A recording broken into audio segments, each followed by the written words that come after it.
Yeah. click to view it. No. So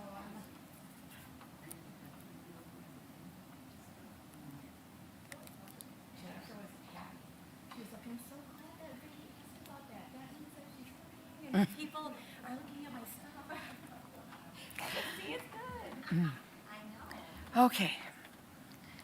Good afternoon. It is Monday, November 10th, about 4:50, and we have a quorum of members present in the chamber. I'm calling this Human Resources Committee meeting to order. Oh, gosh. Do we have the public comment? Did they? It says number 1, but where is it?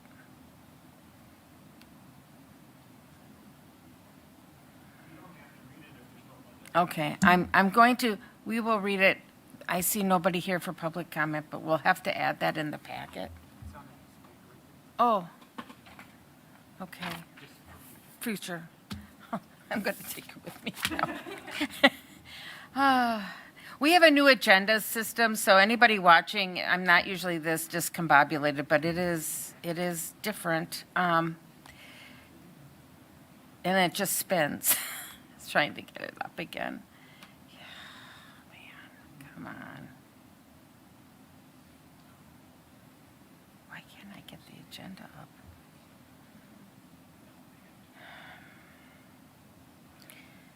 Okay, I'm going to read it off of here. The next item is the October 2025 HR Performance Report. It's in your packet. Does anyone have any questions for the HR Director on that? Any questions at all? No? Okay. The next item on the agenda, is the 2026 3% COLA for non-represented employees.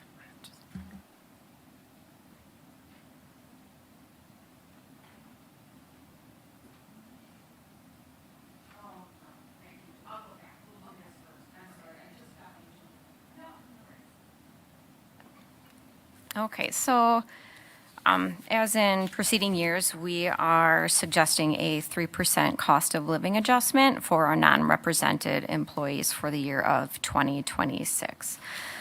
So, you know, when looking at cost of living, I like to consult the BLS, or the Bureau of Labor Statistics, and they usually report on a rolling 12-month reporting period. So if we think about the year, you know, in a snapshot, in the 12-month period ending March of 2025, wages and salaries for civilian workers increased 3.5%, and total comp rose by 3.6%. So then looking at it throughout the rest of the year, and this is all on the Bureau of Labor Statistics, and I'm happy to send hyperlinks to the information online if you'd like. But state and local government workers specifically, wages and salaries increased by 4.1% in that same period.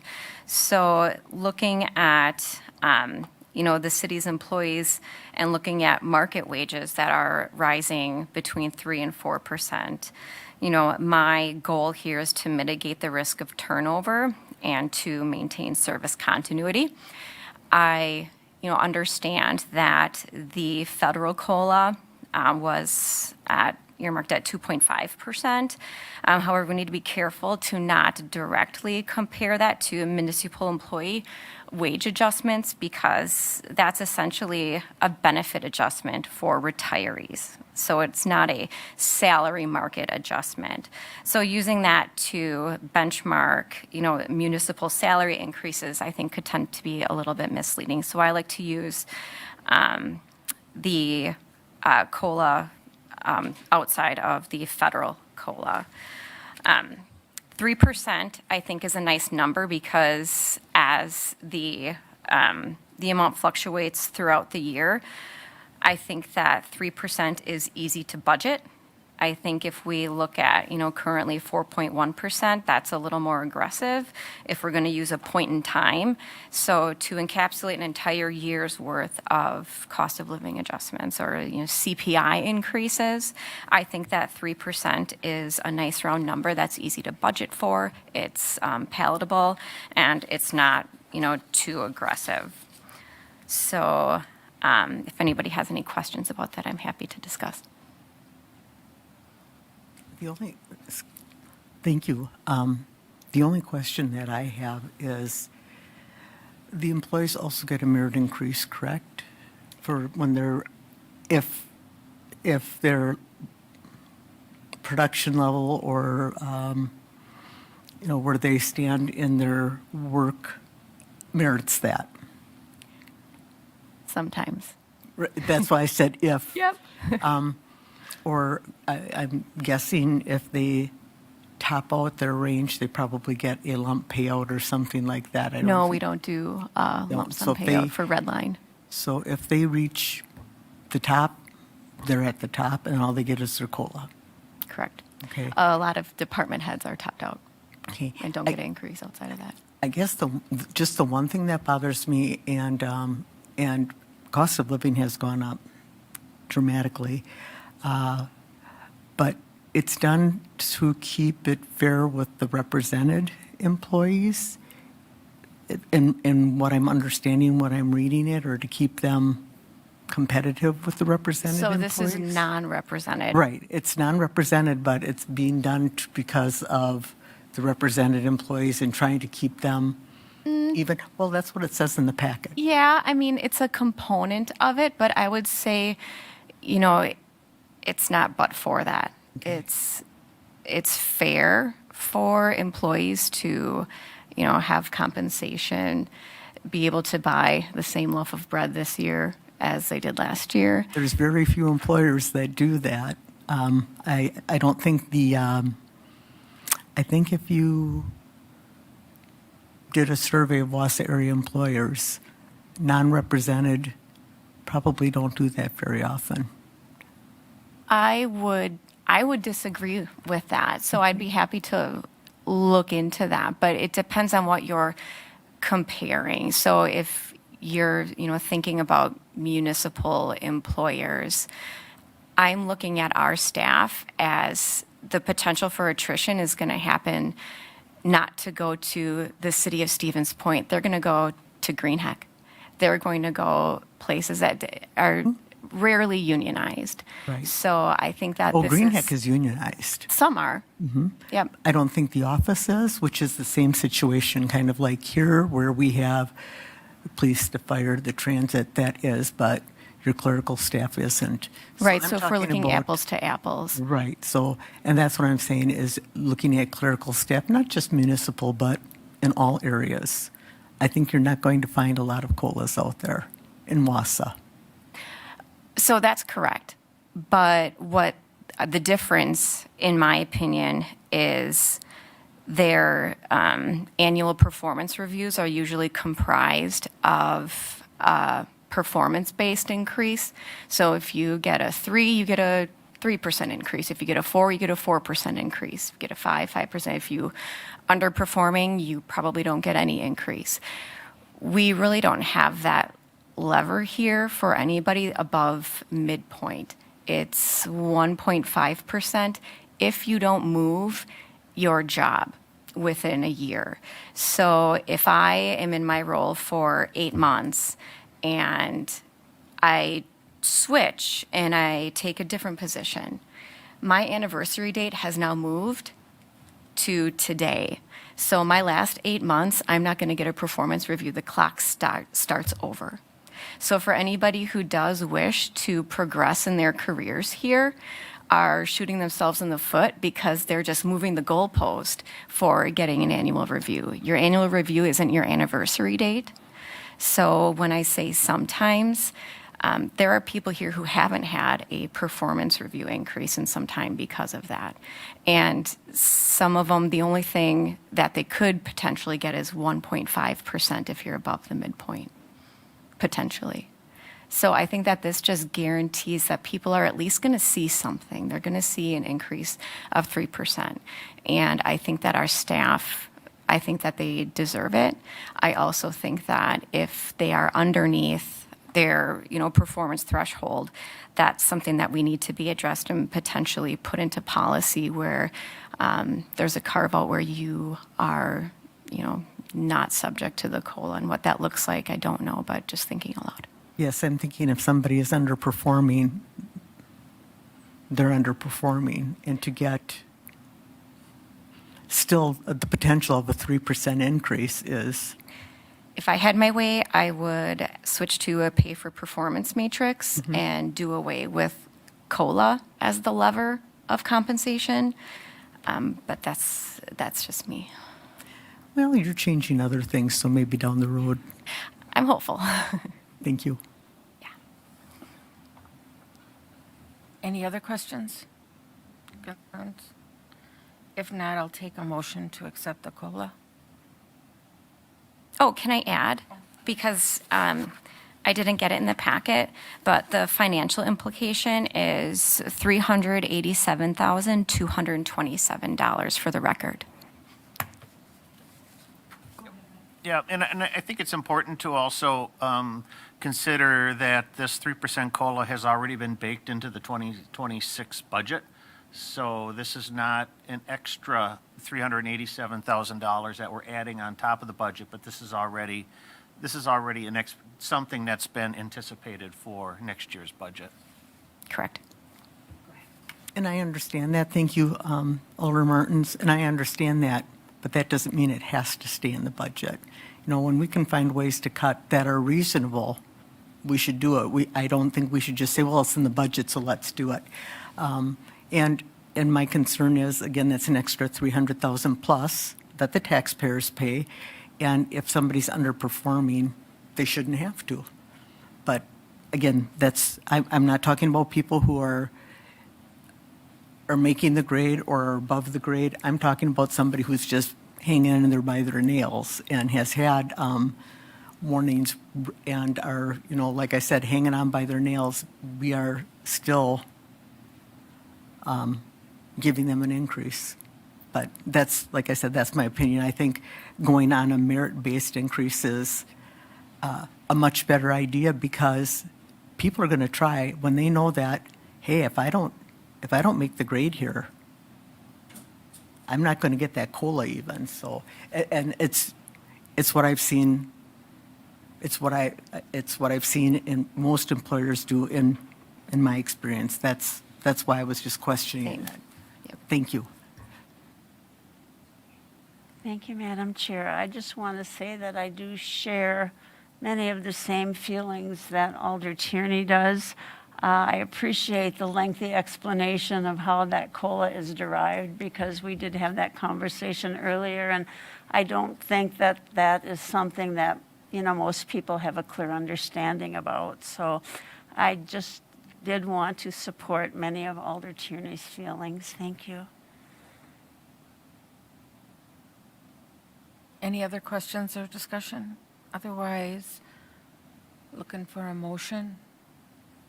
Motion by Martin, second. Second. Second. Any further discussion? Otherwise, all in favor say aye. Aye. Aye. Any opposed? That passes unanimously. I'm going to go back to approval of the October 13, 2025 minutes. I got my agenda up.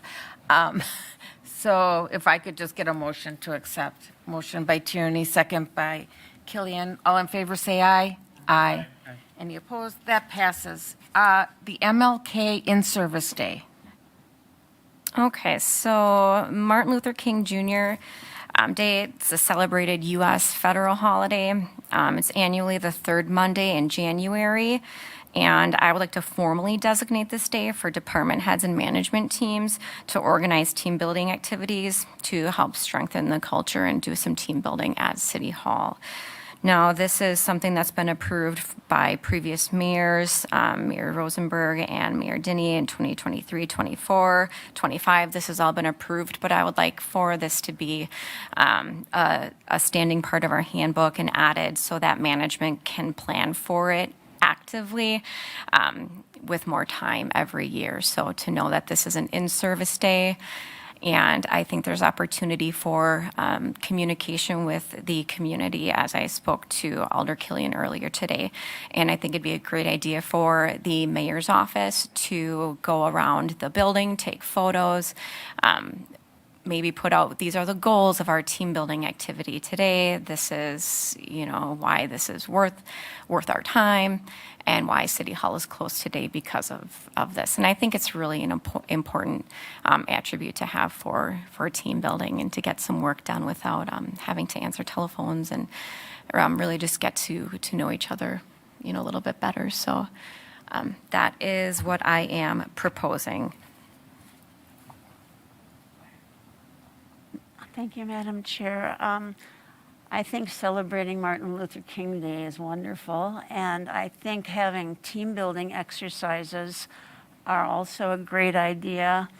I really like the concept of some formalized agenda for that day so that residents know that we're closing City Hall, we're doing team building, and we actually have an agenda prioritized so that they know that what will be happening and that indeed there will be good team building exercises. So thank you.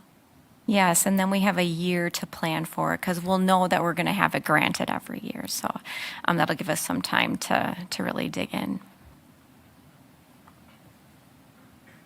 Any other questions or concerns? If not, I'll take a motion to accept the plan for MLK's in-service day. Go ahead.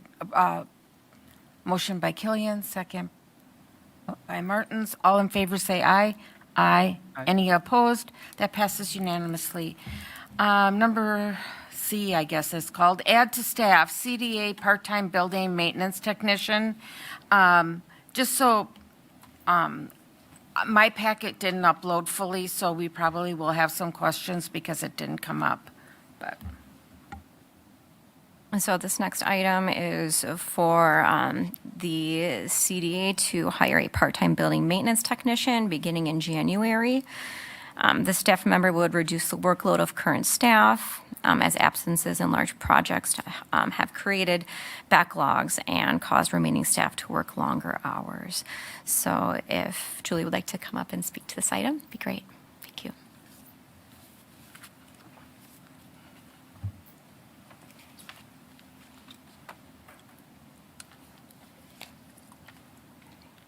So this is proposed, it was actually taken to our CDA board October 28th. They did approve it as well. So this doesn't, sorry, can you hear me better now? So this was approved actually by the CDA board on October 28th, adding a 20-hour part-time building maintenance tech starting in January.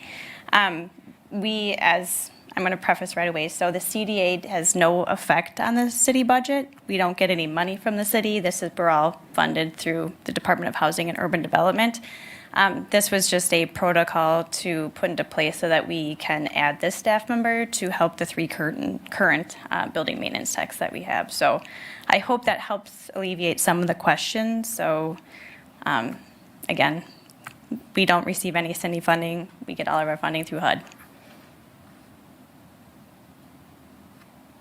Go ahead. Yeah, I would just like to add, at that CDA meeting, we talked about knowledge retention and retirees coming up. Maybe touch on that a little bit too. Sure. I think that was a big selling point. Thank you. Yeah. So I don't know what was all included. Was it just the requisition form? Okay. So the three building maintenance techs that we have now, the senior building maintenance tech has been here for 30 years. And then we go from 20 years to 23 years, I believe it is. So they have a lot of knowledge that they're bringing. And the senior building maintenance tech that is planning to retire in the next 3 years. So we're looking to help guide the part-time staff so that they get the knowledge that they need. So these maintenance staff that we have do all of the maintenance for the 149 apartments at Riverview Towers, 36 units at Riverview Terrace, the 46 scattered sites that we have, and the 300 vouchers. They do all of the inspections for that. So it's a very large workload. And then we also added the Fulton Street as part of our portfolio. So they do all the maintenance for Fulton Street. So that's a lot of work for three building maintenance techs to do. And we also cut quite a few of our contracts that we used to have. So they're doing all the snow removal, all the lawn mowing. They do all the fall cleanup. They do all the spring startup. So they're in charge of all that. So they're very, very busy. And HUD has very high requirements that we have to abide by, and recently they just changed our new inspections that we have to do. So we went from HQS, or Housing Quality Standards, to NSPIRE. So for the tenant-based vouchers, those inspections went from being a half an hour to an hour and a half to complete. So that maintenance staff, when he's doing those inspections, is gone that entire day. And so then we have 2 maintenance staff that are in charge of all work orders and anything that comes up. And it's just gotten to be a very, I want to say, like a stressful environment for the maintenance staff, because they have to work long hours so that they can get the job done, because our tenants, we have the high expectation that when someone calls in a work order, that work order is done same day. So that's what they do. I mean, their workload, they do all the preventative maintenance as well. So I'm trying to do something to help with that, also with the succession planning, because we're hoping when we hire someone that they can get some of that knowledge, that when the senior building maintenance tech retires, that they have that built up. So hopefully, maybe eventually it could even turn into them being that full-time, because we'll be losing the senior staff. Question? Yeah. Thank you. When I read through this, it looked like there were 3 issues. Maybe there's more. It was the Inspire inspections that are being required now. It says you do contract work. Is that contract work done because of in an area where the city or your employees can't do it, or is that done because No, when I said contract work, it's like we had to hire a contractor to do like painting. We had to hire a contractor, so we absorb those contracts. That maintenance staff now does those contracts. Is that because they don't have the time to do it? Is that why you're hiring those people, or? Yeah, so our unit turnovers have actually gotten, I included that number too. So over the course of 4 years, we've had 134 unit turnovers, and maintenance is in charge of all the unit turnovers. So they do everything start to finish. And the scattered sites, those turnovers have taken exponentially longer because they're not always left in the best condition when the tenants leave. So they're having to absorb a lot of that work. I actually had to update the budget, and Chad can attest to that, to add painter, because they just didn't have the time to get the units done, because HUD requires us to fill those units within a certain amount of time. So we don't have the luxury of having turnovers take longer than, a couple weeks, or we're penalized for it. So I guess my question is, will adding that half-time person alleviate the need to contract, and Yep. will it help you satisfy those HUD requirements for your inspections? So you should be in pretty good shape if there's another half-time person. yeah, we are a high performer, so I want to keep that status with HUD. Okay, thank you. Any other questions? Otherwise, I'll take a motion to accept. I'll move. Okay. Okay, thanks. Motion by Hinkie, second by Tierney. All in favor, say aye. Aye. Aye. Any opposed? That passes unanimously. Thank you. Sure. Okay, we're up to adjournment. Take a motion to adjourn. Motion by Killian, second by, second by Tierney. All in favor, say